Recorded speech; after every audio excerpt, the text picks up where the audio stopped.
പിശാച് തോറ്റുപോയവനാണ്, അവൻ പരാജയപ്പെട്ടവനാണ്, അവൻ അപവാദം പരത്തുന്നവനാണ്. ആ തോറ്റുപോയവൻ ക്രിസ്തുവിലേക്ക് നോക്കുന്ന ദൈവ പൈതലിനെ വീഴ്ത്തിക്കളയാൻ, അവന്റെ വായ്ത്തത്വങ്ങളിലേക്ക് നിങ്ങളെ എത്തിക്കാൻ കഴിയാതെ വേണം. ചിലർ എഴുന്നേൽക്കും, അത് സത്യമാണ്. പക്ഷേ അതിന്റെ മുമ്പിൽ നിങ്ങൾ പെറുപെറുക്കാതെ ഒരുമനപ്പെട്ട ഒരു ഉപവാസം പ്രഖ്യാപിക്കാൻ തയ്യാറാകണം. കുടുംബങ്ങളോട് ഞാൻ വ്യക്തിപരമായി പറയുന്നു, തലമുറകളോട് ഞാൻ വ്യക്തിപരമായി പറയുന്നു, ഈ ദിവസങ്ങളിൽ നിങ്ങൾക്ക് മുന്നോട്ടും പോകാൻ കഴിയാത്ത ചില തലങ്ങൾ വന്നേക്കാം.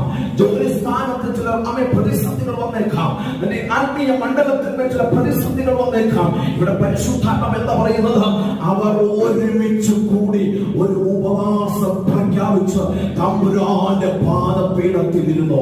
എന്താണെന്നറിയാമോ ഉപവാസം പ്രഖ്യാപിക്കാൻ കാരണം? മുന്നോട്ട് നടത്താമെന്ന് പറഞ്ഞത് യഹോശാഫാത്തല്ല, സർവശക്തനായ ദൈവമാണ്. അങ്ങനെയെങ്കിൽ കുഞ്ഞെ, നിന്നെ നടത്താമെന്ന് പറഞ്ഞത് കർത്താവായ യേശുക്രിസ്തുവാണ്. ആ യേശുക്രിസ്തുവിലേക്ക് നോക്കി നീയും നിന്റെ കുടുംബവും ഒരുമനപ്പെട്ട് നമ്മളെ പട്ടണത്തിന്റെ നടുവിൽ അവനിരുന്ന് പ്രാർത്ഥിക്കുമ്പോൾ അവൻ ദൈവത്തിന്റെ ആത്മവ്യക്തമായി വിളിച്ചു പറയുന്നു.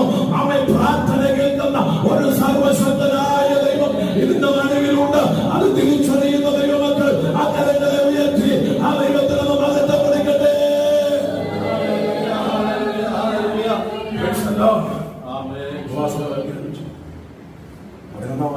പഠിക്കുമ്പോൾ പരിശുദ്ധാത്മ രേഖപ്പെടുത്തി